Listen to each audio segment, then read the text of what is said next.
한 그래프에다가 A 물체와 B 물체의 스피드를 이렇게 그려봤어요. 자, 플러스 방향으로 이동했다라고 생각하는 거지. A 입장에서도 B 입장에서도 말이야. 참고로 여기 두 개의 그래프가 있습니다만은 뭐가 A인지 뭐가 B인지 보이죠? 처음에 정지했었던 A를 찾아보면 A가 처음에 정지했었던 거기 때문에 이 그래프에서 출발했었던 이게 바로 A의 속도입니다. 이 속도의 크기를 스피드로 우리가 어제 이야기를 했죠. 나머지가 B입니다. B를 왜 이렇게 그릴 수 있느냐? 자, 결국 도착했을 때 만약에 B의 속도를 VB라고 하잖아요. 결국 여기서 보면 K배라는 A 속도가 B의 K배라고 했기 때문에 이걸 VB라고 적었다면 A의 마지막 속도는 KVB가 되겠죠. 이렇게 그리는 거예요. 자, 그런데 그릴 때 주의사항이 있어요. A도 B도 둘 다 중력 가속도로 아래쪽으로 가속을 합니다. 그러니까 가속도의 방향이 둘 다 아래쪽이에요. 그래서 하나는 속도가 점점 빨라지고 하나는 느려지게끔 해주는데 기울기의 크기는 똑같이 그리는 거예요. 자, 그러면 A 입장에서 B 입장에서 모르는 부분까지 한번 그려보도록 하겠습니다. A 같은 경우는 그리기가 쉬워요. 처음에 정지, 나중에 KVB 맞죠? 자, B 같은 경우는 그러면 처음 속도가 어떻게 나오냐? 기울기가 같다 했잖아요. 기울기가. 그러면 같은 시간 동안 같은 속도 변화량을 가지고 있었겠죠. 자, 이 가속도라는 것이 결국 중력 가속도 g만큼의 크기를 가지고 있단 말이에요. 그러니까 기울기가 같다라는 거지. 기울기의 크기가. 그러면 같은 시간 변화량 동안 같은 이 델타 V 값이 생겼겠지. 그러니까 결국 VB 여기 B 물체를 한번 보세요. VB였던 마지막 속력이었다면 초기 속력은 얼마였을까라는 거야. 똑같은 KVB만큼 차이가 나야 되는 거야. 여기 봐봐. KVB만큼이 결국 델타 V란 말이야. 그지? 이만큼이잖아. 그러니까 똑같은 델타 V만큼으로 해야 되니까 결국 그게 KVB만큼이라는 거예요. 그래서 처음 여기 밑에 있는 부분이 KVB니까 미안해. 그냥 VB니까 KVB를 더해주면 KVB만큼 더해주면 이렇게 될 거 아니에요. 그래서 여기 B 물체의 초기 속도도 그래프로 바로 표현할 수가 있는 거죠. 자, 그러면 전체 이 높이 H 더해보면 됩니다. 그럼 아래쪽에 있는 이 삼각형이 있죠? 이 삼각형이 여기 위로 쏙 들어갑니다. 그죠? 그러면 전체 넓이가 의미하는 것이 뭐냐? A가 진행한 거리 더하기 B가 진행한 거리를 더하면 라지 H가 되잖아요. 자, 사각형 면적이 결국 라지 H라는 뜻이에요. 그럼 라지 H는 가로 곱하기 세로 이렇게 하면 되겠네. 그지? 그러면 A의 이동거리, B의 이동거리가 나온 거야. 그럼 스몰 h는 뭐냐? 스몰 h를 우리가 구해야 되는 값이죠? B가 진행한 거리입니다. B가 진행한 거리입니다. 그럼 B 물체가 아까 전에 요거였단 말이에요. 그럼 B 물체 입장에서 시간 t 동안에 진행한 거리, 지금 붉은색의 이 면이 바로 스몰 h일 거예요. 그러면 사다리꼴 면적하면 되겠네? 요거, 요거 더해주고, 그리고 2분의 1 하고, 그 다음에 높이, 사다리꼴 공식입니다. 면적 공식이죠.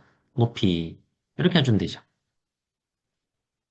자, 그러면 이 스몰 h가 몇 라지 h냐, 이게 궁금한 거예요, 우리가. 만약에 이게 3분의 1이야. 그러면 B가 진행했었던 높이는 문제에서 주어진 기호, 라지 h가 있죠. 그래서 결국 전체 높이의 3분의 1 지점이었다. 이런 식으로 말을 하겠죠. 자, 대입하면 나옵니다. t로 정리를 해서요. 결국 요 앞에 있는 부분이 분모로 내려가면 되죠. 분모로 내려가서 여기 t에다가 넣어주면 돼요. 그러면 VB 상쇄되고 결국 여기 왼쪽에 있는 값이 됩니다. 자, 그래프로 풀이하는 방법입니다. 이거 식으로 문제를 풀면요. 되게 길어요. 여러분 해봤을 겁니다. 아마 식으로 하려고 했을 거예요. 식으로 성공했든 아니면 성공하지 못했든 아마 길었을 거예요. 자, 이런 식으로 그래프로 했더니 식을 내가 조금만 적어도 돼요. 왜냐? 그래프에 내가 기울기를 보고 뭔가 속도 값들을 바로 거기 그래프에다가 적어버리고 그러면서 뭐 기울기나 면적이나 이런 관계들을 가지고 구할 수 있었다. 자, 그래프로 풀 때의 핵심입니다. 뭐냐면 그래프로 그릴 때는요. VT 그래프를 그려주세요. 자, 지금은 이 V의 절대값으로 스피드를 하긴 했는데, 이건 뭐 면적 구하기가 쉬워서 그렇게 한 거고, 자, VT 그래프를 그려야 되는 이유가 있습니다. 자, VT 그래프. 만약에 면적이 있어요. VT 그래프에서는 면적이 의미하는 게 뭐였지? 채팅창에 한번 적어볼래? VT 그래프에서 면적이 의미하는 게 뭐였더라? 그냥 쳐봐. 하나, 둘, 셋 안 할 테니까. VT 그래프에서 면적이 의미하는 것이, 네, 맞아요. 변이에요. 잘했어요. 이동거리라고 하면 안 돼요. 변입니다. 조심해야 될 부분이에요. 자, 변이라고 하고, 그리고 VT 그래프에서 기울기가 의미하는 것은 가속도였잖아요. 그러니까 VT 그래프를 그리면 여기서 면적을 통해서 변이를 알 수가 있고, 또는 기울기를 통해서 가속도를 알 수가 있기 때문에 그래요. 그래프 그리는 방법이 VT 그래프를 꼭 그려라. 만약에 AT 그래프를 그렸어요. AT 그래프를 그렸어요. 그러면 면적을 통해서 우리가 델타 V 값만 알 수 있다는 말이죠. 변이 값은 모르잖아요. 자, 이런 식으로 VT 그래프를 그려주면 됩니다. 숙제가 하나 더 있었습니다. 이거죠. 자, 이 문제에서 쌤이 일부러 그림을 안 줬어요. 자, 왜 그러냐. 그림을 보여주면 문제가 좀 쉬워져요. 그 말은 여러분 또 문제를 풀 때 그림을 잘 활용하라는 뜻이에요. 만약에 이 문제 난이도가 7이었어요. 그런데 그림을 제공을 하잖아요. 그러면 문제 난이도가 5가 돼요. 그 말은 문제에 그림이 없다 해도 여러분이 문제 난이도를 떨어뜨리고 난 뒤에 풀어라 이 말이죠. 왜냐면 그림을 안 그리잖아요. 그러면 저 그림의 상황들 머릿속으로 생각을 하고 난 뒤에 그 다음에 풀이를 해야 된단 말이야.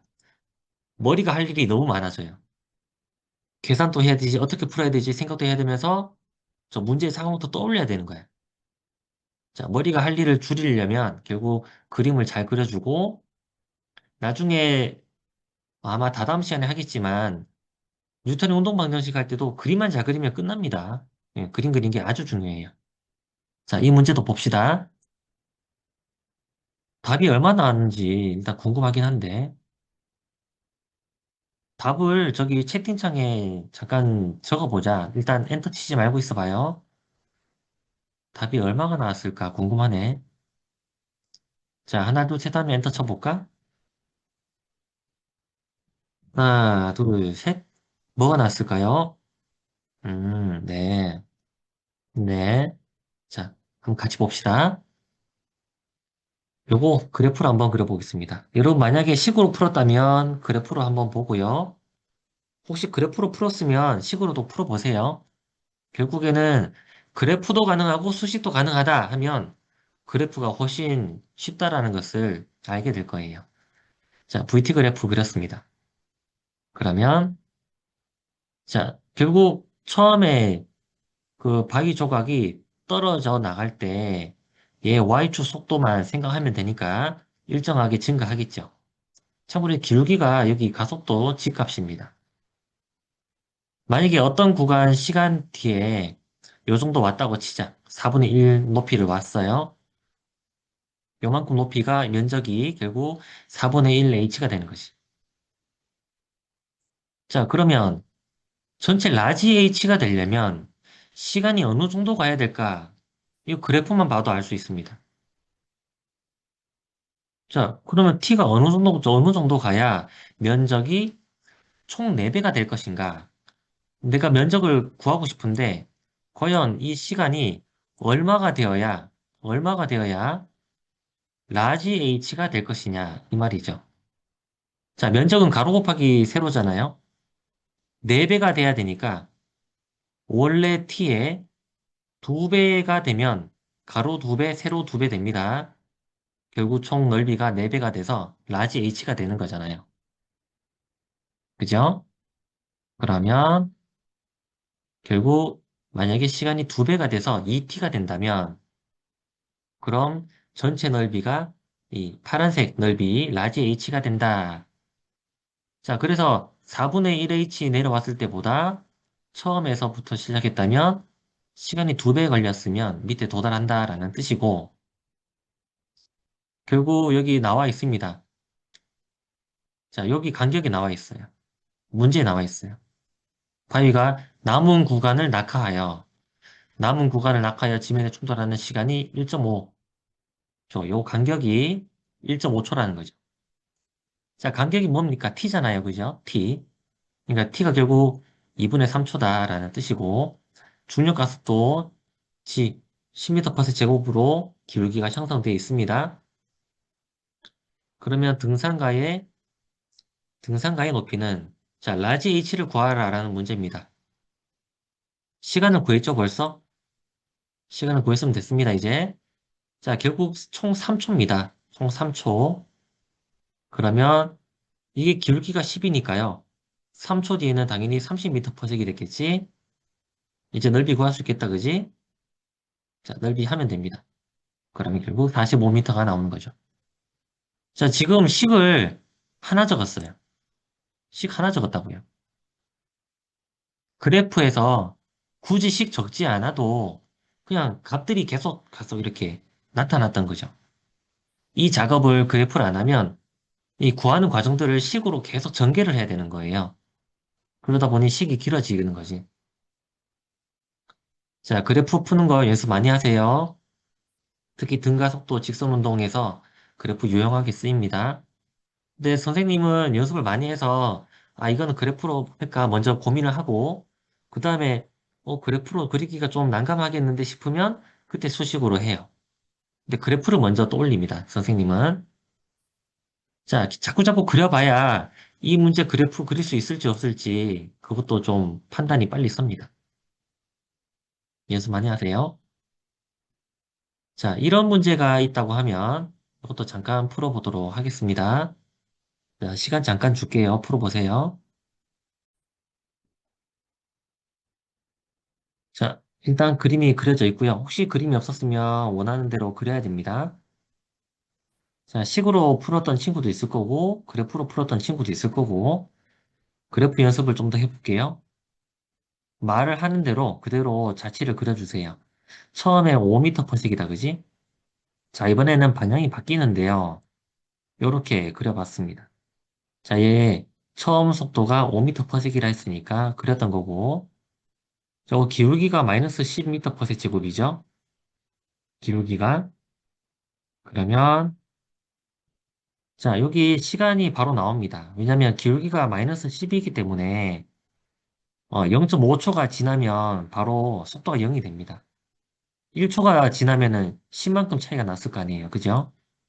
그래서 요거 2배 가면, 즉 1초가 지나면은 이게 속도 변화량이 마이너스 10이 돼야 되니까 이렇게 되는 거지. 자, 면적을 한번 비교해 보세요. 면적 똑같습니다. 이 두 삼각형의 면적이 똑같아요. 그 지점이 바로 올라갔다가 다시 돌아온 지점이 되겠지. 그래서 위에 도착할 때 0.5초, 또 내려오는데 0.5초 되니까 여기 바로 옆을 지나갈 때는 1초가 되는 거죠. 자, 4초가 결국 총 운동 시간이라고 했죠. 여기가 4초입니다. 그래서 좀 길게 그려봤는데 4가 어디 멀리 있겠죠? 자, 4를 하면 뭘 또 알 수 있느냐? 이 지금 기울기가 마이너스 10이잖아요. 그러면 4초 뒤에는 마이너스 40m per sec만큼 속도차가 발생했겠지. 그러니까 초기 운동 속도가 5였으니까 40만큼 빼면 마이너스 35m per sec이 결국 마지막 최종 속도가 되는 거죠. 그래서 아래쪽 방향으로 35m per sec 제곱으로 가고 있는 중이 됩니다. 내가 알고 싶은 게 뭐냐? 건물의 높이입니다. 높이니까 결국 요 구간이죠, 요 구간. 1초에서 4초 구간. 면적으로 표시하면 요 구간이 되겠다, 그지? 자, 요건의 면적 구하면 됩니다. 이건 또 사다리꼴 넓이 구하면 됩니다. 그래서 윗변, 아랫변 더하고 2분의 1 해준 뒤에 높이 3 해주면 되죠. 사다리꼴 넓이입니다. 그래서 60m 나옵니다. 자, 평균 속도는 이라고 했네요. 평균 속도 공식 알면 되죠. 4초 동안에, 총 4초 동안에 60만큼의 변이가 생겼습니다. 자, 변이가 처음 위치에서, 자, 아래쪽 방향 60입니다. 아래쪽 방향 60이에요. 자, 위쪽 방향을 만약에 플러스 방향으로 잡는다면, 아래쪽 방향이 지금 마이너스 값이 나왔단 말이야. 그지? 그래서 결국, 아래 방향이구나. 이렇게 말을 해야 되죠. 자, 속도와 속력. 어제 우리 구분을 했습니다. 속도라는 것은 방향성을 가지고 있다. 방향성을 가지고 있다. 자, 오늘 이어서 우리가 배워볼 텐데, 방향성을 가지고 있는 이런 물리량들을 벡터라고 합니다. 좀 이따가 하겠습니다. 자, 방향성이 있느냐, 없느냐. 만약에 방향성이 없으면 속력이라고 하는 거죠. 왜냐하면 속도 값에 절대값 씌우는 그 크기 자체가 계기판에 찍히는 것이고, 그게 방향성이 없는 거라서, 그럴 때는 스칼라라고 합니다. 자, 참고합니다. 잘했어요. 몇 명 친구들이 답을 보내줬는데 잘 풀었습니다. 자, 식을 많이 안 적었어요. 해봐야 면적 구하는 사다리꼴 넓이 같은 경우는 솔직히 암산해도 되긴 하죠. 자, 채점 기준에서 선생님이 만약에 이 문제를 냈다면 요 단위까지도 채점을 했을 거예요. 자, 잘 보세요. 만약에 높이는 몇 미터인가 라고 내가 물었다고 치자.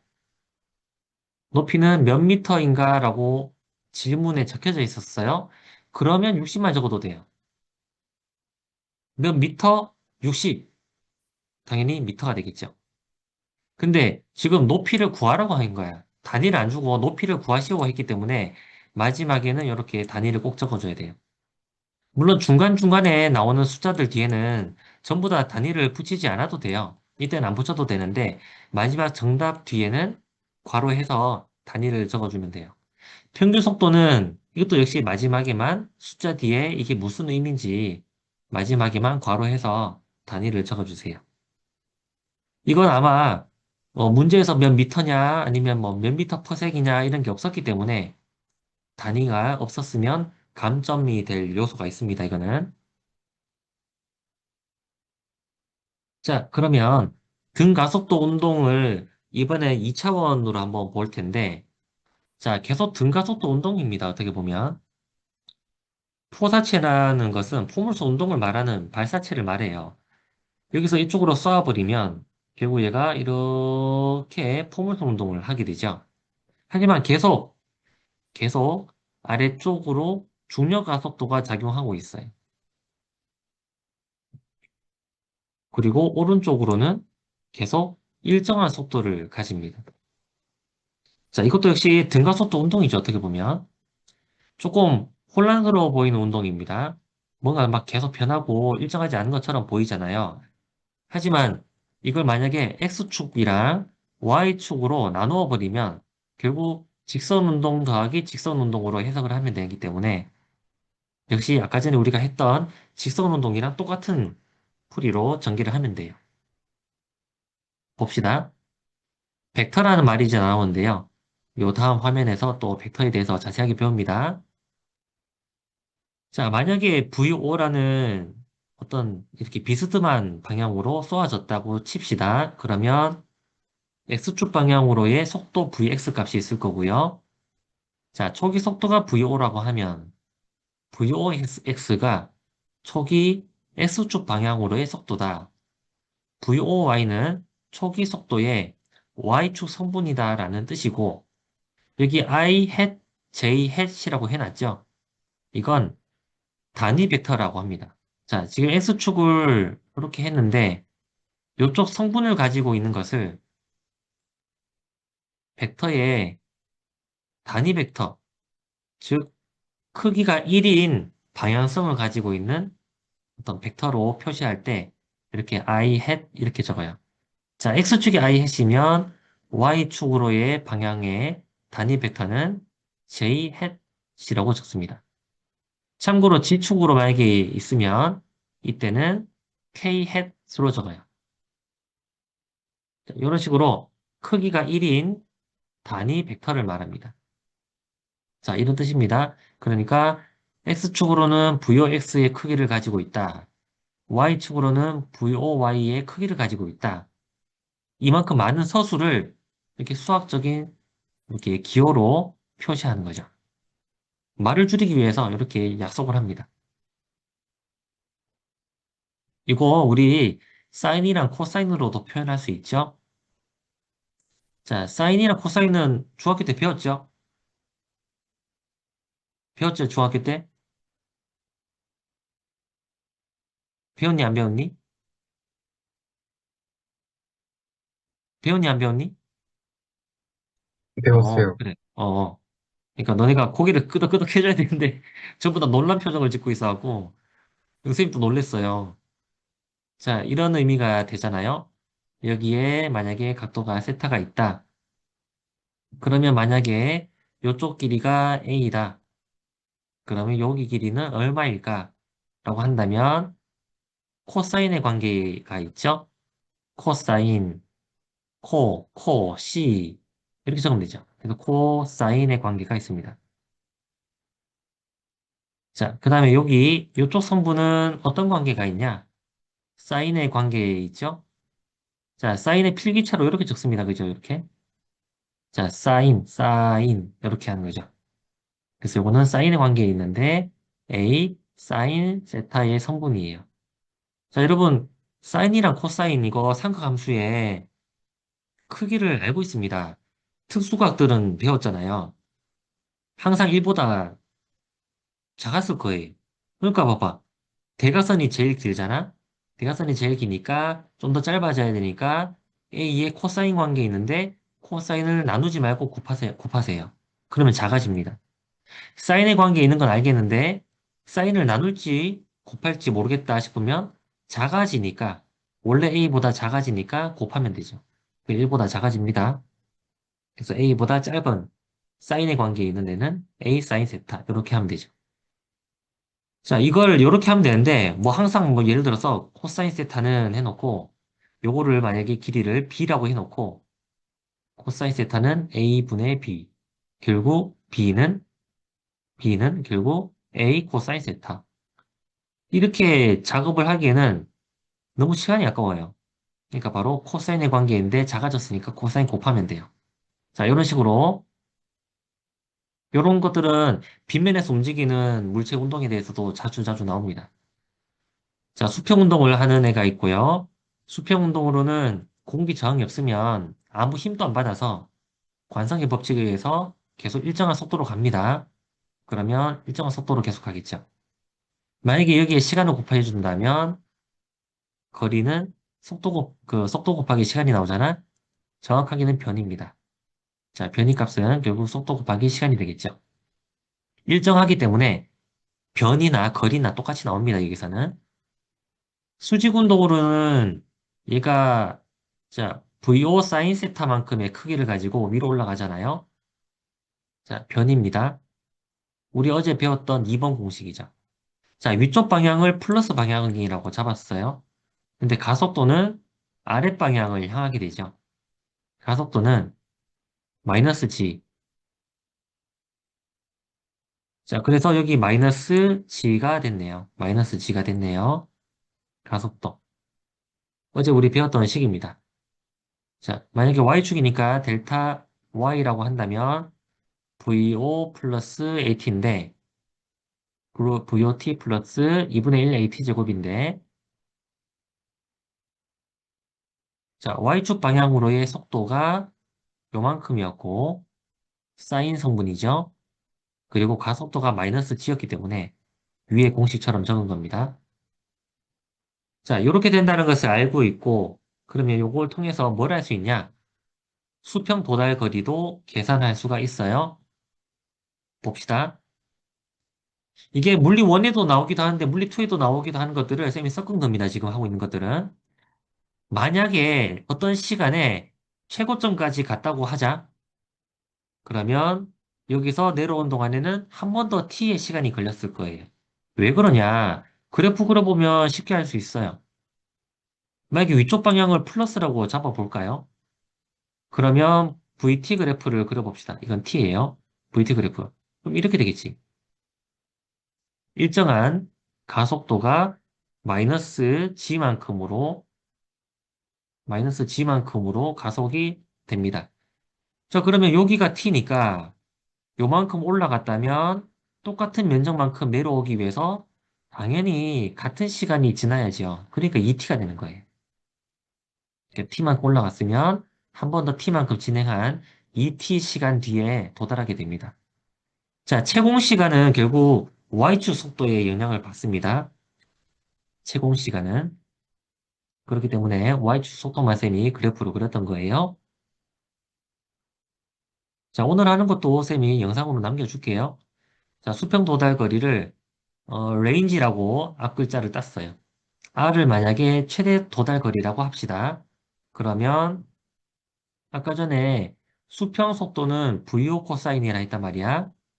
그게 2t의 시간 동안 갔기 때문에 결국 수평 도달 거리가 이렇게 되지.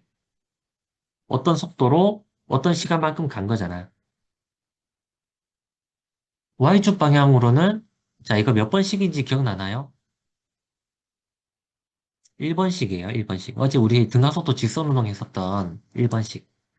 자, Y축 방향으로 지금 등가속도 직선운동 하고 있는 겁니다. Y축 방향으로는. 가속도가 아래쪽 반대쪽인.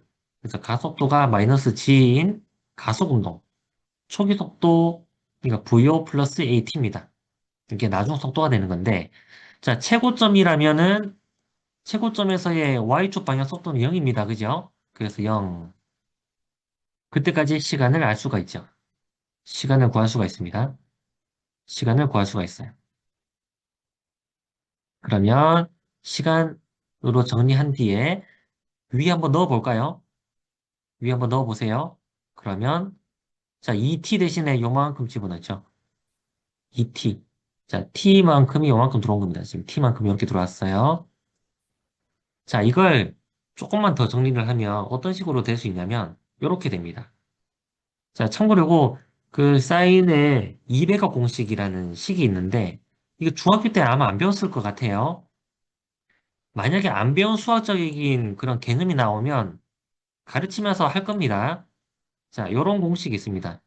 2 사인 세타 코사인 세타라는 자, 만약에 세타가 이게 같아요. 그럼 요거 사인 2세타라고 합니다.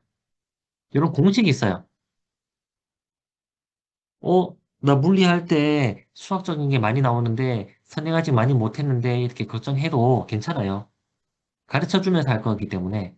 그러면 나올 때마다 요거 배우고 외워놓고 그러면 다른 공식은 또 뭐가 있는지 여러분이 좀 나아가서 사인이나 코사인의 어떤 다른 법칙들 좀 공부 또 따로 하는 거죠. 그렇게 따로 공부를 하고 난 뒤에 증명하는 것도 좀 공부하면서 나중에 선생님한테 200강 공식 한번 정리해봤는데 이거 맞아요? 그렇게 하면서 나중에 그 생활기록부에 적을 때 교과 세트 적을 때도 뭐 이런 식으로 확장해서 자기가 나름 정리해보고 이런 내용을 또 적어도 되는 거죠. 자, 궁금한 것들이 또 생기는 것도 좋은 일입니다. 자, 요거 의미를 한번 봅시다. 사인 값에 최대 크기가 있습니다. 사인 값의 최대 크기. 얼마입니까? 1이죠. 사인의 안에 있는 값이 얼마일 때 1이었는지 기억나죠? 바로 90도입니다. 자, 90도일 때 결국 사인이 최대가 됩니다. 그러면 세타 제로는 당연히 얼마겠어요? 세타 제로는 당연히 2분의 1 해버리면 45도가 되지요. 그래서 45도로 던질 때 가장 최대 도달 거리가 된다라는 뜻이고, 만약에 이 세타를 바꿔버리면 45도가 아닌 다른 값으로 바꿔버리면 사인 전체의 값이 달라지면서 결국 이 R 값도 거기에 따라서 다양하게 나올 거예요. 내가 똑같은 속도로 던지는데 어떤 각도로 던지냐에 따라서 최대 사정거리가 달라진다라는 뜻입니다. 자, 이걸 이렇게 정리할 수 있겠죠? 그죠?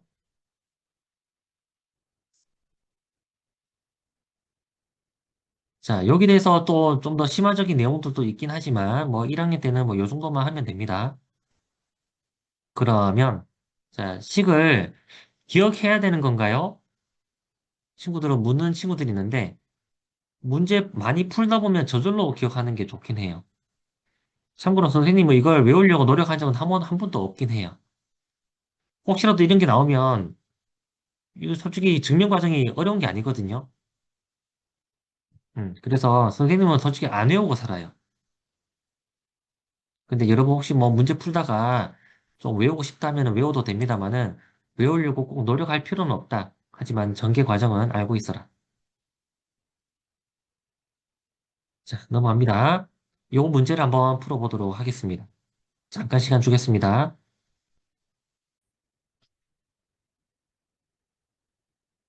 자, 지금 공중에 머무는 시간을 물었네요. 공중에 머무는 채공 시간은 Y축에 관련된 거잖아요. 그래서 식으로 적어보면 나중 속도가 초기 속도, 이거 첫 번째 1번 공식입니다. 그러면 아래쪽 가속도고 위쪽 방향으로 써 올려진 거기 때문에 그리고 각도가 나와 있습니다. 30도로 나와 있기 때문에 여기 세타에 30을 넣으면 되겠죠. 그러면 초기 Y축 방향 속도 VO 플러스 AT. 자, 가속도가 반대 방향입니다. 집어넣으면요. 자, 최고점 올라갔을 때에 결국 Y축 속도가 0이 되잖아요. 그죠? 그래서 0은 이거 처음 20m per sec이랑 사인 30도 하면 2분의 1 되니까 결국 10m per sec이 되고 결국 시간 t가 1초가 됩니다. 자, 1초가 최고점이에요. 그러니까 도착했을 때 아래쪽에 도달하는 시간 그때는 당연히 2배가 돼서 2초가 되죠. 자, 이렇게 해도 되는데 다르게 해도 됩니다. 나중 속도를 마이너스 10으로 하는 거죠. 자, 초기 속도가 위쪽 방향 플러스 10이었어요. 플러스 10m per sec이었죠. 도달할 때, 도달할 때 결국 y축 속도가 마이너스 10m per sec이야. 그래서 이렇게 나중 속도 바로 집어넣어도 결국 t가 2초가 바로 나오기도 합니다. 어떻게 해도 상관없어요. 근데 2번으로 하는 게 좀 더 좋습니다. 물체가 이동한 수평거리는 수평거리. 자, 시간을 알았으니까 결국 어떤 거리만큼 가느냐? 거속시 공식 하면 되지요. 자, 코사인 성분은 결국 2분의 루트 3이니까 집어넣으면 20 루트 3이 나옵니다. 그렇게 어렵지 않죠? 참고로 시험 문제는 이 정도 수준을 잘 안 내요. 자, 다음 문제 한번 풀어봅시다. 자, 이 문제를 잠깐 소개를 하고 이걸 한번 풀어보도록 하는데 자, 시간을 좀 주겠습니다. 자, 이 문제에서 어디를 봐야 되냐? 항상 최고점에서 명중한다. 이게 뭐냐? 어디에서 쏘더라도 계속 똑같은 시간 동안에 여기 도착해야 된다는 거예요. 그러면 P점에서 발사했을 때 결국 L만큼 거리가 떨어진 지점에 어떤 시간 뒤에 도착을 해야 돼요. 그러니까 결국 X축 방향의 속도가 아까 VO가 만약에 속도라고 했을 때 VO 코사인 성분이죠. 부여 코사인 성분으로 x축 속도가 있습니다. 자, 이 속도로 왔을 때 어떤 시간 뒤에 결국 1만큼 도달해야 되니까 식이 이렇게 만들어지는 거죠. 자, 그런데 만약에 이 길이가 n배만큼 커진다고 해도 결국 이쪽 방향으로 가는 속도가 있다면 자, 그걸 vn 코사인 세타 n이라고 한 거죠. 자, 발사했을 때에 어떤 속도가 있을 때 vn이라고 합시다. 어떤 각도로 발사를 했어요. 그러면 어쨌든 수평 성분은 vn 코사인 성분이잖아요. 그렇기 때문에 결국 같은 시간 동안에 n1만큼 와야 됩니다. 이게 계속 시간이 유지가 돼야 되는 거지. 항상 목표물의 최고점에서 명중시켜야 된다. 자, 식을 작성하는 요령 알려주겠습니다. 무엇이 같은지를 찾아야 돼요. 무엇이 같은지를. 왜냐, 같다라는 것을 찾아야 식이 만들어져서 그 다음에 전개를 할 거 아니에요. 그죠? 그래서 무엇이 같은지가 아주 중요합니다. 무엇이 같은지를 꼭 잘 찾아야 돼요. 자, 그래서 항상 목표물의 최고점에서 명중시켜야 된다라는 말은, 항상 같은 시간 동안에 얘가 도착하니까 어디에서 쏘더라도 같은 시간이 걸려야 되는 것이구나. 그래서 시간이 같다라고 놓고 푼 거예요. 시간이 같다 놓고 이렇게 정리를 한 게 된 거죠. 자, 이게 수평 성분이에요. 그 다음에 수직 도달거리도 항상 동일합니다. 그죠? 자, 위의 식은 수평이고요. 수직 도달거리입니다. 자, 이거 무슨 공식 썼는지 보이나요? 2번 공식입니다. 변이가 h입니다. 올라가다가 내려와도 되고, 올라가면서 맞춰도 되고, 뭐 상관없습니다. 어쨌든 변이는 h라는 거죠. 변이가 h고, 2번 공식 쓴 겁니다. P점에서 쐈을 때, 그리고 PN점에서 쐈을 때, 이 t도 같다라는 거죠. 자, 그리고 높이도 같습니다. 그죠? t도 같고, h도 같습니다. 이거 정리를 하면 서로 빼지고, 남아있는 양, t도 같습니다. 남아있는 양만 쓰면 이렇게 되겠죠. 자, 결국 내가 알고 싶은 것은 각도기 때문에 자, 요거 나눠버리면 됩니다. 나눠버리면 n이 나옵니다. 자, 코사인 분의 사인 하면 코사인 분의 사인을 하면 결국 탄젠트가 되죠. 이건 여러분 알고 있을 거예요. 자, 탄젠트는 결국 코사인 분의 사인이기 때문에 요 식을 분모에 넣고 밑에 있는 식을 분자에 놔두면 결국 우리가 구해야 되는 정답이 나오는 거죠. 자, 이런 문제들을 풀 때 핵심이 있습니다. 핵심을 여러분이 꼭 잘 찾아야 되는 것이고, 그리고 그 핵심을 찾는 작업을 꼭 해야 돼요. 자, 무슨 말이냐면은, 문제를 풀고 그냥 넘어가지 마세요. 이 문제 맞췄다 하고 넘어가지 말고, 이 문제 풀 때 무엇이 핵심이었는지를 한 번 더 고민을 해야 돼요. 그 과정이 정말 중요합니다. 그게 문제 풀고 난 뒤에 한 10초면은 됩니다. 자, 10초만 잘 투자를 하면요. 결국 이 문제 풀 때 생각을 이끌어냈었던 핵심이 뭐였는지를 내가 알게 되는 것이고, 결국 여기는 이 말을 내가 어떻게 식으로 작성해야 되는 것인지, 시간이 같다라는 걸 어떻게 식으로 표현할까? 멀리서 쏘더라도 항상 최고점에서 맞는다는 말이 시간도 같아야 되는 것이고, 변이도 같아야 된다는 것이구나. 이렇게 생각을 이끌어낸 뒤에, 어, 무엇이 핵심이었는지를 정리를 했다면 그때 이제 문제를 풀고 넘어가는 거죠. 자, 꼭 시간을 좀 더 투자해서 문제를 한 번 더 정리를 하고 넘어가야 그 문제에서 얻을 수 있는 것들을 다 알고 넘어가는 거예요. 개념만 알고 넘어가는 것뿐만 아니라 문제 풀이 능력도 알고 넘어가야 된다. 시험 문제를 내면요, 여러분이 공식 몰라서 틀리는 경우가 거의 없어요. 수학 문제도 그럴 거잖아요. 어, 선생님이 4년 동안 과거에서 시험을 치면 평균이 보통 35에서 40 사이가 나와요. 여러분이 중학교 때 받았던 점수랑 완전 다르잖아요. 그럼 그 점수가 나오는 이유가 뭐겠어요? 공식 몰라서가 아니에요. 몰라서 틀리는 게 아니라 못 풀어서 틀리는 거지. 그래서 문제 풀이할 수 있는 능력을 키우기 위해서는 문제 풀고 내가 이 문제를 왜 그렇게 생각하게 됐을까? 이걸 고민을 꼭 하라라는 뜻이에요. 그래서 많은 문제들을 여러분이 풀면서 문제풀이 역량을 높일 수 있어요. 정말 많은 문제를 풀어도 돼요.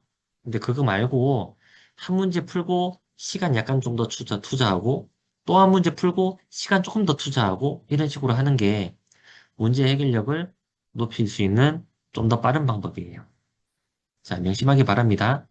선생님이 학생들 만날 때마다 이야기해주는 방법이에요. 그걸 몇 개월 지나서 학생들이 실천해서 좀 실력이 높아지는 것을 많이 겪었어요. 여러분 또 방과 후 때, 겨울방학 때 듣는 만큼 그거 좀 빨리 받아들이는 게 좀 더 빨리 공부하는 방법을 찾아내는 게 아닌가 그런 생각합니다. 자, 이 문제는 그런 관점에서 쌤이 보여주고 싶었던 문제입니다. 자, 두 번째 장은요, 벡터입니다. 이 벡터는 방금 우리가 했어요. 포물선 운동할 때 X축과 Y축으로 분리를 했단 말이에요. 그렇게 했더니 운동을 직선 운동으로 이렇게 따지는 게 훨씬 더 편했다라는 거지. 복잡해 보이는 운동을 두 개로 나눴더니 직선 운동으로 결국 설명이 되어서 우리가 아까 전에 배웠던 등하속도 직선 운동으로 충분히 해결을 했어요. 자, 벡터. 아까 전에 잠깐 소개를 했습니다. 방향성이 있다라는 것을. 자, 왜 배우는지에 대해서 이유를 먼저 좀 말해 줄게요. 사칙 연산을 하기 위해서요. 한마디로 말하면. 덧셈, 뺄셈, 곱셈. 나눗셈은 없습니다. 참고로. 자, 곱셈의 종류가 두 개가 있어요. 내적, 외적이라는 것이 있어요. 몇 가지 예를 좀 들어볼게요. 덧셈은 힘을 합성할 때 쓰죠. 이건 여러분이 중학교 때도 아마 했을걸요? F는 MA는 아마 알고 있을 거예요. 만약에 이쪽으로 10N을 줬어요. 그리고 반대편으로 4N을 줬어요. 여러 가지 힘들이 추가될 수 있겠죠? 자, 결국 이 물체의 운동은 뭐랑 같냐?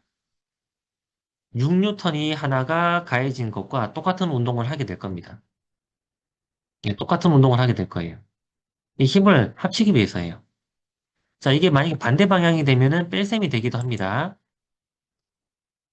자, 힘에 합성할 때 플러스 방향, 그리고 뭐 마이너스의 힘을 또 더한다.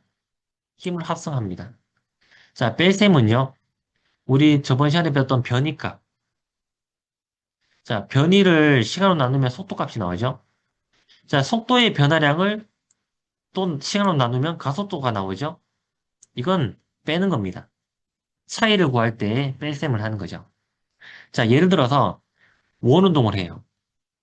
자, 원운동을 합니다. 그러면 얘가 지금 이쪽 방향으로 가고 있어요. 이쪽 방향으로 가고 있어요. 잠시 뒤에 이 물체는 여기 위치에 있을 건데요. 이 위치에서의 이쪽 방향을 향하게 될 거예요. 항상 접선 방향으로 움직이고 있거든요. 그러면 이게 나중 속도가 되는 것이고, 이게 처음 속도야. 자, 만약에 일정한 속도로 그 속도의 크기가 일정하다라고 하면, 즉, 스피드는 같아요. 그리고 지금 방향이 변하고 있어요. 아까 전에 쌤이 이야기했죠? 속도라는 것은 방향을 포함하고 있는 벡터량이라고 말을 했어요. 이거 빼볼까요? 그럼 나중 속도 빼기 처음 속도 해보는 거야. 그 나중 속도 벡터가 지금 이쪽 방향이지? 처음 속도 방향은 이쪽 방향이에요. 자, 직선이 좀 수직으로 이렇게 올라가도록. 자, 이게 처음 속도, 파란색이 나중 속도야. 빼면 델타 V 값이 나오죠. 델타 V가 어떻게 되나요? 나중 속도 빼기 처음 속도 이렇게 할 거 아니에요.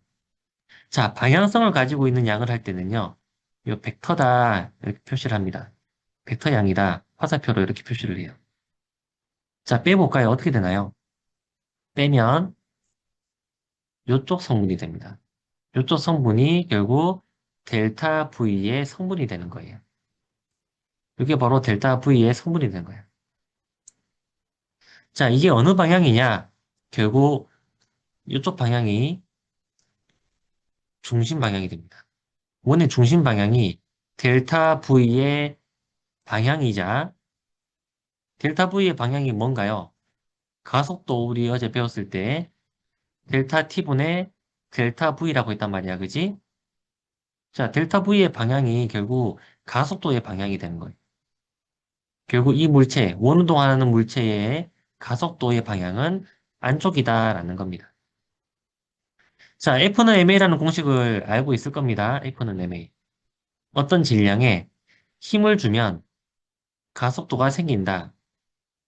자, 가속도가 안쪽을 향하고 있습니다.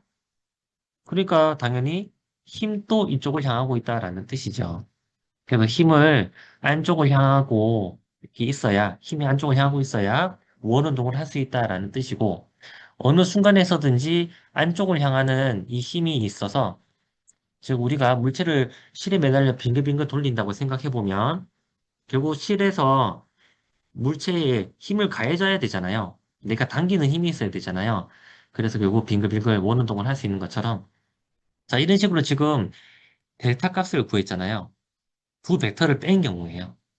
그래서 벡터를 하는 이유는 이렇게 빼야 되는 경우도 있기 때문입니다. 자, 또 알아본다면 곱셈 중에 내적은 힘이 한 일을 말하는데요. 자, 나중에 그 일과 에너지에서 쌤이 좀 이야기를 하겠지만, 자, 힘이 한 일. 이쪽으로 힘을 가해서 만약에 거리가 s만큼 이동했다고 치자. 자, 거리가 s만큼 이동해요. 이걸 우리가 일을 했다라고 말을 합니다. 그 f랑 s랑 곱하면 되죠. 이런 식을 아마 중학교 때도 본 적 있을걸요? 근데 여기 점 찍힌 게 아주 중요합니다. 이게 바로 내적이에요. 자, F도 S도 벡터입니다. 벡터입니다. 자, 이동하는 방향을 이쪽으로 잡아둔 거예요. 그래서 요 S의 크기도 S도 이 방향성이 있다라는 거지. 자, 그러면 요거 만약에 경사지기에 힘을 줘볼까요? 자, 힘을 이번에 이렇게 줘볼까요? 이렇게 줘버리면 어떤 식으로 되냐? 자, 이 다시라고 적힌 거 이거 있죠? 이게 바로 뜻이 내적이 되는 것이고, 내적은 뭐냐? 같은 방향만 곱하세요 라는 뜻이에요. 같은 방향만 곱하세요.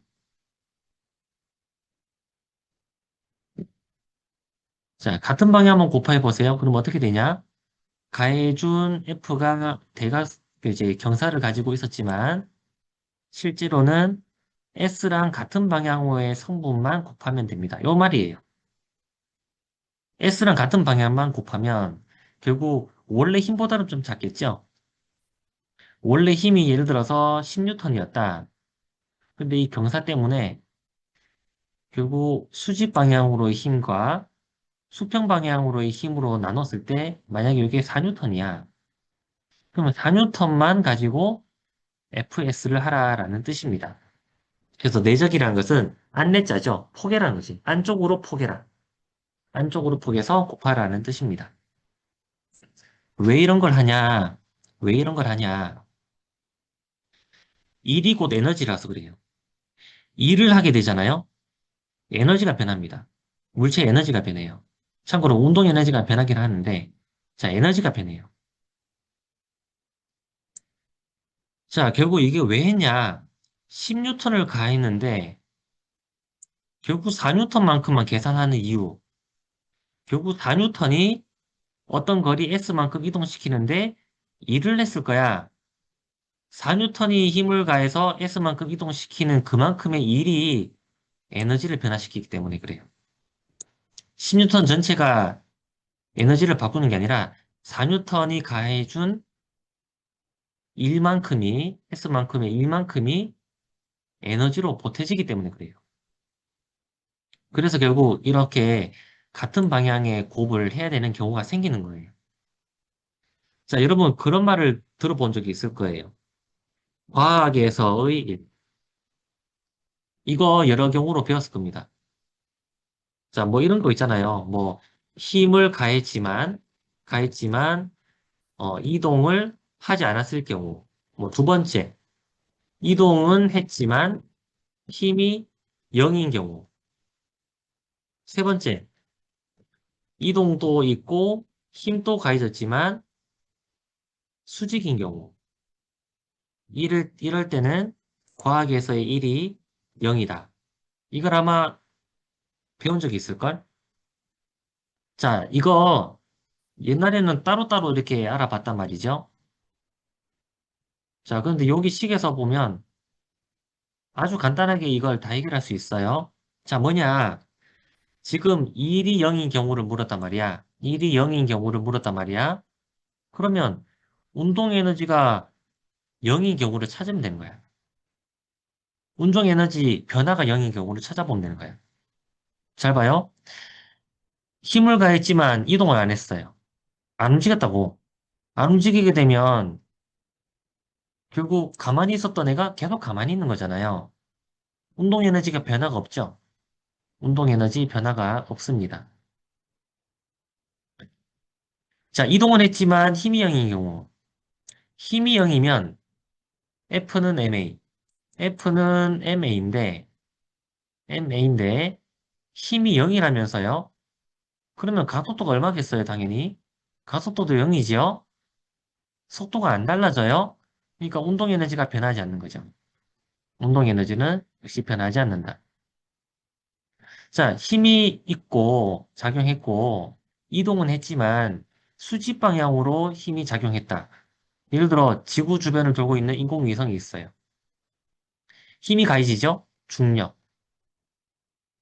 자, 이동은 위쪽으로 합니다. 일정한 속도로 계속 빙글빙글 돌아요. 자, 힘이랑 이동 방향이랑 수직이죠. 이때도 1이 0이다라고 우리가 배웠는데 왜 그러냐? V가 계속 일정하잖아요. 이게 지금 일정합니다. 자, V가 일정하다라는 말은 무슨 말이냐? 운동 에너지가 일정하다는 뜻이니까 결국 운동 에너지의 변화가 0이라는 뜻이죠. 자, 세 가지 경우로 배우지 말고 차라리 한 가지 경우로 배워버리는 거예요. 알아버리면 되겠지. 운동 에너지가 변했냐, 안 변했냐를 가지고 1이 0이냐, 아니냐, 이렇게 구분하면 쉽잖아요. 자, 그런 이야기도 고등학교 가서 또 배우긴 할 거예요. 자, 힘이 한 일 할 때 우리 같은 방향으로의 값만 곱하는 것이다. 그걸 위해 우리가 내적을 배우는 겁니다. 자, 외적이라는 것은 가운동량, 돌림이 이럴 때 필요하긴 한데요. 이거는 아마 이번 주 안에 다 배울 수는 없을 것 같아요. 만약에 나간다면 뭐 돌림 힘 정도는 할 수 있겠지만 이게 10시간 안에 이까지 갈 수는 없을 것 같긴 한데 어쨌든 이거 맛보기로 좀 이따가 하긴 할 겁니다. 자, 외적은 어떤 경우에서 배우느냐? 하나만 예를 들어 줄게요. 만약에 우리가 문을 열어요. 문 손잡이가요. 여기 있는 게 아니죠? 이 끝에 있습니다. 자, 축에, 회전하고 있는 이 축에 멀리 있어요. 그래야 힘을 가하기가 좋거든요. 자, 축에서부터 이 문 손잡이까지의 이 거리죠, 이 거리. 이걸 만약에 거리가 R만큼 떨어졌다고 치자. 자, 방향성이 있다고 치자, 요 방향을. 근데 내가 힘을 비스듬하게 줘요. 힘을 비스듬하게 줘요. 힘도 방향성이 있죠? 근데 이 문을 회전시키는데 영향을 주는 힘은 아까 전에 가했던 이 힘에 R과 같은 방향의 성분은 회전하는데 영향을 안 줘요. 회전하는데 영향을 주는 성분은 이쪽 성분이야. 수직 성분. 그래서 R과 F의 수직한 성분만 돌리는데 영향을 줘요. 자, 그러면 요 F의 이쪽 성분, 즉 R과 수직인 성분만 곱하고 싶은 거지. 그래서 R 방향과 수직인 힘만 내가 곱해보고 싶은 거야. 그럼 어떻게 돼요? 이쪽으로 잘 돌아가려고 하지요. 그죠? 근데 만약에 반대 방향으로 이렇게 힘을 떠줘요. 그러면 반대 방향으로 돌아가려고 할 거 아니에요. 그지? 그러면 이쪽으로 돌아가려고 하는 것을 만약에 플러스로 잡아보자. 그게 만약에 플러스 10만큼이었다고 치자. 근데 반대 방향으로 돌리는 것은 마이너스가 되는 거잖아요. 이게 마이너스 5라고 하자. 반대 방향으로도 힘이 가해져서 마이너스 5만큼으로 반대 방향으로 돌아가려고 한다. 그럼 결국 어떻게 됩니까? 플러스 10, 마이너스 5, 결국 이게 어떤 거랑 똑같냐?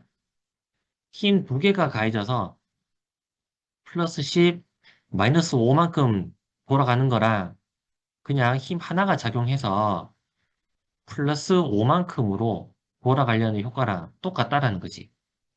결국 연산하기 위해서입니다. 플러스 10, 마이너스 5, 결국 더하면 플러스 5가 될 거잖아요. 이런 식으로 연산 처리하기 위해서 벡터를 배우는 거예요.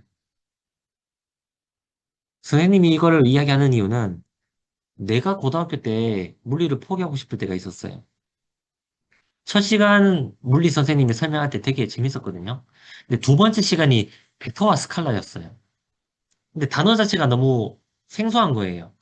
벡터 처음 들어보는데 스칼라도 처음 들어보는데 이게 우리나라 말로 뭐 마땅한 게 없으니까 그냥 벡터 스칼라라고 하는 거고 그때까지 한 번도 들어본 적이 없었던 단어가 나오기 때문에 개념이 어려운 것처럼 또 착각을 하게 되더라고요.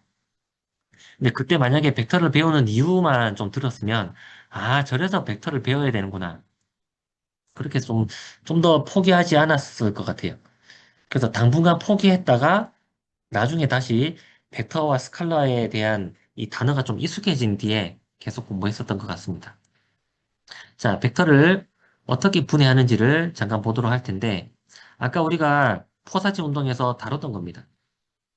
자, 벡터는요, 크기와 방향을 가지고 있는 물리량을 벡터라고 하는데, 화살표로 이렇게 위에 이렇게 표시를 해야 돼요. 만약에 임의에 A 벡터가 있다고 합시다. 이거 그냥 문자를 적은 거예요. 가속도 아니에요. 그러면 만약에 각도가 세타라면 아까 전에 포사지 운동처럼 수평 방향 그리고 수직 방향은 사인의 관계가 있죠. 이렇게 분해할 수 있다. 자, 요거 X축 성분과 Y축 성분으로 결국 벡터는 분해할 수 있는데 만약에 이게 좌표에서 그려졌다고 칩시다. 좌표에서 그려졌어요. X축, Y축에서 그려졌다고 쳐요. 그러면 여기에 만약에 3, 여기 만약에 2야. 그럼 요 벡터를 이렇게 적을 수 있다는 거죠. 3, I hat, 그리고 2, J hat, 이렇게 적을 수 있다, 이 말이지. 벡터를 이렇게 성분으로 적어도 된다. 벡터의 크기는 뭐냐? 피타고라스 정리 쓴 겁니다. 자, 대각선의 길이를 구한 거예요. 어렵지 않죠? 자, 만약에 XY 지축으로 있다고 칠까요? XY 지축 평면, 이게 직교좌표기로 한번 그려봤어요. 그러면 만약에 어떤 R 벡터가 있다고 치자. 이게 공간적으로 있는 R 벡터예요. 그러면 얘가 X축으로도 어떤 값이 있을 거고, 자, 이거 좀 그림자를 내려볼까요? 그림자를 내려봤습니다. 그러면 X축으로 어떤 좌표 값이 있을 거고, Y축으로도 어떤 좌표 값이 있을 거고, 그리고 높이를 이렇게 그리게 되면 높이도 어떤 좌표 값이 있을 것인데, 그런 식으로 해버리면은 결국 대각선의 길이는 여기다가 G축도 더해주면 되겠죠. G축도 해주면 결국 R의 길이가 나오긴 합니다. 3차원으로 하면 당연히 그렇게 되겠죠. 자, 이 말입니다. 만약에 직교좌표계라고 한다면 XY만 쓰면 되고요. 만약에 지축까지 있다면 지까지 하라는 뜻이고, 자, 이거 혹시 알고 있나요? 시그마? 시그마는 다 합쳐란 말입니다. 시그마라는 것은 다 합쳐란 말이고, 자, i라는 것은 1부터 2, 3 이런 식으로 변화도 된다라는 건데, 축은 XY 지축으로 있죠. 자, 지금 요렇게 요렇게 돼 있는 값은 수학적으로 뭘 의미하냐? X축으로 자, 잠깐만요. 요거는 1제곱 더하기 2제곱 더하기 3제곱 이런 식으로 더하라는 뜻이에요. 쭉쭉쭉쭉쭉 다 더할 수 있다 이런 뜻이에요. 그래서 i 값이 1일 때부터 만약에 i가 3까지 있다. 그럼 3까지 더하라는 뜻인데 지금 우리가 이야기하는 거는 좌표계이기 때문에 X축에 대해서도 Y축에 대해서도 G축에 대해서도 다 해보면 이걸 다 끌어모으면 합친다라는 뜻을 쓸 때 우리가 이렇게 시그마라는 기호를 써요. 시그마라는 기호를 씁니다. 자, 이거 혹시 아직까지 이해가 안 되면 몰라도 됩니다. 나중에 수학 시간에 배우고 해도 됩니다. 근데 선행 안 돼서 물리 시간에 먼저 배우면 나중에 수학 시간에 또 써먹으면 돼요. 그때그때 나오는 새로운 개념은 물리 시간에든 뭐 수학 시간에든 언제든지 여러분이 아, 요런 게 있구나 받아들이고 그때그때마다 공부를 해주면 좋겠어요. 자, 내적을 알아봅시다. 자, 같은 방향으로 폭에서 곱하라고 이야기를 했죠. 만약에 각도를 파이라고 하자. 그러면 같은 방향은 뭐가 되냐? 코사인 성분이 되겠죠. 즉, A의 코사인 성분이 결국 B랑 곱해지면 돼요. 자, 결국 내적을요. A는 B 방향으로 A 코사인 파이만큼의 성분을 가지고 있잖아요.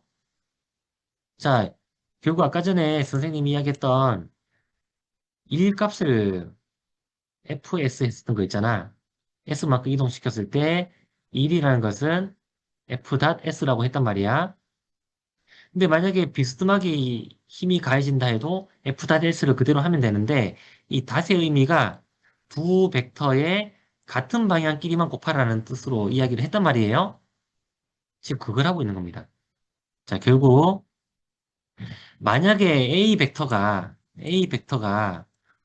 이렇게 3차원상에서 X축으로는 요만큼 크기를 가지고 있고 Y축으로는 요만큼 크기를 가지고 있고 G축으로는 요만큼 크기를 가지고 있는 성분이 있어요. B벡터도 X축, Y축, G축으로 어떤 좌표가 있다고 하자. 그러면 좌표축을 그렸을 때 A벡터가 예를 들어 이런 벡터가 있어요. 이게 A벡터야. 그러면 B벡터가 예를 들어 이런 벡터가 있어요. 이 공간적으로 있는 벡터입니다. 자, 얘들 두 개의 폭에서 곱하라는 거예요. 폭앤다라는 것은 A의 성분 중에 B랑 같은 성분이 그만큼 있을 겁니다. 요만큼 있을 거예요. 그죠? 여기 각도가 파이라고 하면 그리고 A 코사인 파이만큼이 B랑 같은 성분이 있을 거란 말이죠. 그러면 요 B의 크기와 요 A 코사인 파이만 곱해보라. 자, 이게 결국 아까 전에 쌤이 이야기했던 2를 구하는 방식이었어요. FS에 썼던 거. 각도가 있더라도 F랑 S랑 같은 방향끼리만 곱하라는 그거랑 똑같은 이야기를 하고 있는 겁니다. 자, 결국 내적을 이렇게 정의를 합니다. 내적을 보세요. A 벡터랑 B 벡터를 내적을 하라라는 것은 무슨 뜻이냐? B에다가 A 코사인 파이를 곱하라는 뜻이잖아요. 그죠? 위에 그림을 보세요. B에다가 같은 방향을 가지고 있는 A 성분만 곱하라는 뜻이에요. 자, 예시를 들어줄게요. 만약에, 만약에 자, 이쪽 방향으로 10N이 가해지고 있는데, 여기 각도가요. 각도가 60도예요. 그렇게 해서 만약에 4m를 이동했다고 하자. 그러면 해준 일은 얼마일까? 자, 구해 보겠습니다. 같은 방향, 이동한 방향으로의 힘만 고려하세요. 그러면 5N이 되겠지요. 2분의 1 값이 돼서 결국 5 곱하기 4 하면 20줄이 나옵니다. 이만큼의 일을 했다라는 것이고 이만큼이 결국 운동의 에너지가 변했다라는 뜻이에요. 같은 방향만 골라서 곱하라 라는 뜻이죠. 자, 요런 작업을 한 겁니다, 지금. 자, 그러면 옆에 있는 식으로 한번 표현해 볼까요? 그러면 A.B처럼 해봅시다. A.B 했었던 것처럼 자, W는 아까 전에 공식이 F.S였잖아. 자, 그러면 F의 크기, 그리고 S의 크기, 그리고 코사인을 하라. 자, 이거 하라는 거예요. 자, F 크기가 얼마인가요? 크기 자체가 10이지요. S는 이동 거리입니다. 4입니다. 그 다음에 코사인 파이 하면 60도라 했지요. 그리고 2분의 1이 되죠. 코사인 60도는 2분의 1이니까. 그리고 이렇게 하면 20줄이 나옵니다. 왜 하고 있는지 알겠죠? 내적을 하는 이유는 이런 식으로 일을 정의할 때도 쓰인다. 자, 이제 그러면 내적하라라고 할 때는 같은 성분끼리만 곱하면 되고요. 자, 이 결과가요. 화살표가 위에 없어졌습니다. 그죠? 방향성이 없어졌어요, 이제. 같은 방향끼리만 폭에서 곱해버린 뒤에 그냥 단순한 크기만 구하게 된 겁니다. 방향성은 사라지고 단순하게 크기만 구하게 된 거예요. 자, 이런 양을, 방향이 없는 양을 벡터가 아니라 스칼라라고 부릅니다. 알았죠? 자, 분명히 곱하기를 벡터를 곱했습니다. 벡터를 곱했는데 여기 중간에 점을 찍으면서 내적이라고 해서 같은 방향, 안쪽 방향끼리만 곱하게 되면 크기만을 가지고 있는 물리량이 나오는데 그걸 우리는 스칼라라고 하는 것입니다. 방향성이 없어요. 자, 스칼라는 방향성이 없습니다. 크기만 가지고 있는 물리량입니다. 얘는 방향성이 없어요. 자, 벡터와 스칼라의 차이입니다.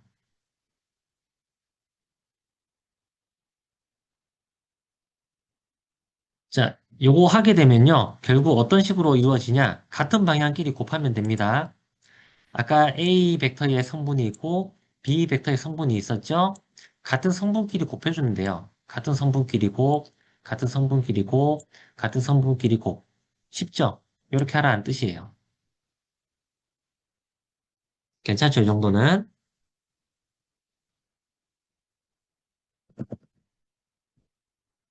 자, 필기를 좀 하도록 하고요. 자, 그러면 문제를 조금 풀면서 익숙해져 볼까요? 자, 이 공식은 꼭 외워놔야 됩니다. 자, 얘들 사이 각도를 한번 구해보자. 시간 잠깐 주겠습니다. 한번 구해보세요. 지금 XY 이 직교 좌표계에서 A 벡터와 B 벡터를 만약에 이렇게 빨간색, 초록색으로 그렸다면 이 두 벡터의 각도가 얼마냐라고 물었잖아요. 아까 전에 우리 봤던 그 공식을 이용해 봅시다. 아까 전 공식 이거였죠. 그죠? 아까 A.B를 어떻게 하라 했지? A.B는 생략된 과정이 있으니까 좀 자세하게 적어 볼게요. 자, A.B를 할 때는 결국 풀이하겠습니다. 3i 햇 마이너스 4j 햇 이것과 닷 b를 하라는 거죠. 마이너스 2 I hat 더하기 3K hat. 이렇게 하라는 거죠. 이거 하면 어떻게 됩니까? 같은 성분끼리만 곱하라 했잖아요. 같은 성분끼리 곱하면 어떻게 됩니까? 요거랑 같은 성분이죠. 마이너스 6이다, 그지?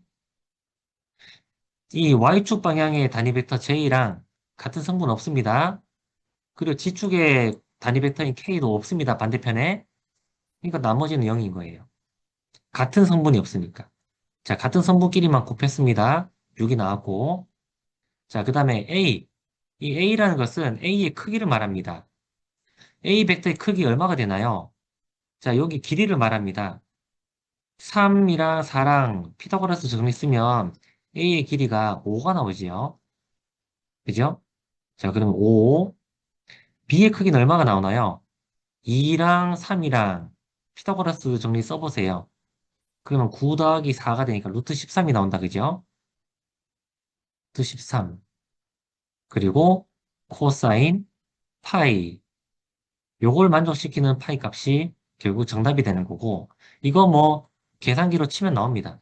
결국 코사인 파이는 계산기가 없다면 코사인 파이는 마이너스 5 루트 13분의 6 이런 식으로 구하면 되겠죠. 계산기 넣으면 바로 나옵니다. 자, 그러면 결과적으로 이렇게 나옵니다. 109도 정도 나와요. 그러니까 내적을 하니까 아까 전에 어떻게 구해야 될지 잘 몰랐던 그 상황에서 각도까지도 구하기도 좋았고요. 좀 더 연습을 해볼까요? 자, 이번에 요 세 가지를 한번 풀어봅니다. A, B, C를 한번 풀어보세요. 자, 시간 잠깐 주겠습니다. 가요. 봅시다. A점에서 B점까지의 벡터의 크기는, 자, 이게 무슨 말이냐? 자, 만약에 A 벡터가 있고 B 벡터가 있잖아요. 그러면 A점에서부터 B점까지의 벡터라는 것은 요 끝점에서 여기까지를 말합니다. 요걸 말하는 거예요. 자, 이건 뭐냐? 결국 요렇게 가면 됩니다. 여기에서 출발해서 요렇게 가버리는 것과 똑같은 결과가 만들어지는 건데, 그러면 어떤 벡터를 더하면 되냐? A 벡터를 반대로 해보면 마이너스 A 벡터가 요렇게 나와요. 파란색. 결국 마이너스 A 벡터 더하기 B 벡터를 하면 결국 빨간색 벡터가 나와요. 마이너스 A 벡터랑 B 벡터랑 더하면 결국 이 빨간색 벡터가 나온다라는 거지. 요 크기를 구하라는 겁니다. 자, 결국 B 빼기 A를 해볼까요? B 빼기 A를 하면 이렇게 됩니다. 위에 있는 식을 각 성분별로 빼면 됩니다. 자, 요거 크기를 구하세요라고 했기 때문에 피타고라스 정리 쓰면 됩니다. 요거 제곱 더하기 요거 제곱하면 결국 10이 되니까 루트 씌우면 크기가 되겠죠? 자, 요런 식으로 두 벡터 사이에 이 떨어진 거리도 이렇게 해서 각 성분별로 뺀 뒤에 제곱해서 피타고라스 정리 쓰면 됩니다. 자, 다음에 A, B 사이의 각도는 아까 이거 풀었던 거죠? 요거 씁니다. 자, A, B 내적은 하면 됩니다. A, B 내적은요. 같은 성분끼리 곱하세요. 4 더하기 또 같은 성분끼리 곱하세요. 요거 곱하면 또 4. 또 같은 성분끼리 곱하세요. 6. 요 값이 지금 A.B의 결과가 되는 거지. 아까 전에 했죠? A의 크기입니다. A의 크기는 얼마인가요? 제곱하고 제곱하고 제곱하고 다 더하면 루트 10이지요? 9네. 1 더하기 4 더하기 4니까 9가 되겠다, 그지? 자, 루트 9니까 결국 3입니다. 그 다음에 B의 크기입니다. B의 크기는 요거 제곱하면 16, 요거 제곱하면 4, 요거 제곱하면 9, 다 더하세요. 그럼 29가 되네요. 그럼 루트 29 코사인 파이. 결국 코사인 파이는 뭐가 되나요? 요걸 나눠버리면 되지요. 그죠? 자, 그 결과가 이런 식으로 나타나게 되는 것이고, 자, 그리고 계산기 치면 나옵니다, 여러분. 코사인 파이는 이거 무슨 식이냐면은 결국 아까 쌤이 적었던 그 식이랑 똑같은 거예요. 코사인 파이는 3 루트 29분의 14 이 값을 만족시키는 파이 값이라는 뜻입니다.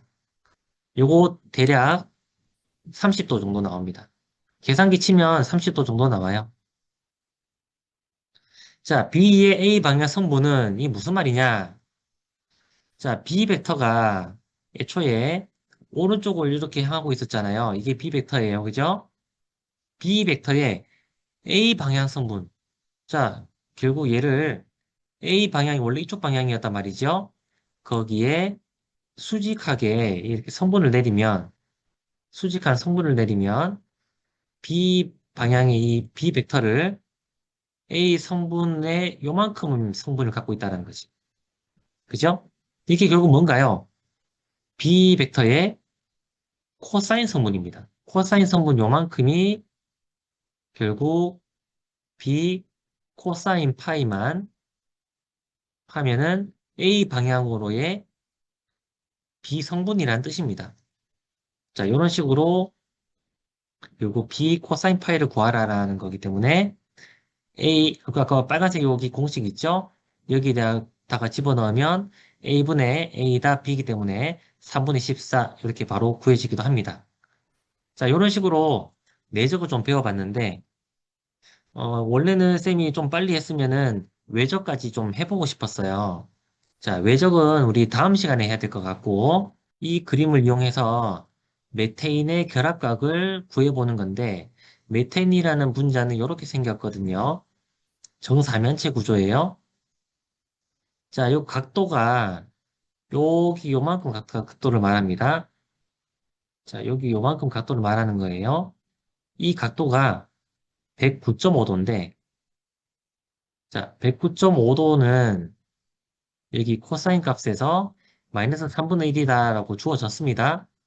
자, 요걸 내적을 이용하면은 풀 수가 있긴 한데, 이거 참고로 선생님 그 유튜브에 일단 정답이 풀이로 있긴 있어요. 풀이로 있긴 한데, 보기 전에 여러분 먼저 한번 생각을 좀 해봤으면 좋겠어요. 고민 좀 해보고, 못 풀어도 상관없습니다. 하지만 최대한 한번 내적을 가지고 풀이를 한번 시도를 해봤으면 좋겠어요. 어떻게 해야 정육면체로 되어 있는 저 공간에서, 저 공간에서 정사면체를 내가 만들 수 있을까? 그걸 좀 고민하면서 좌표값들을 내가 벡터로 표현하면서 각도를 한번 구해보도록 합니다. 알았죠?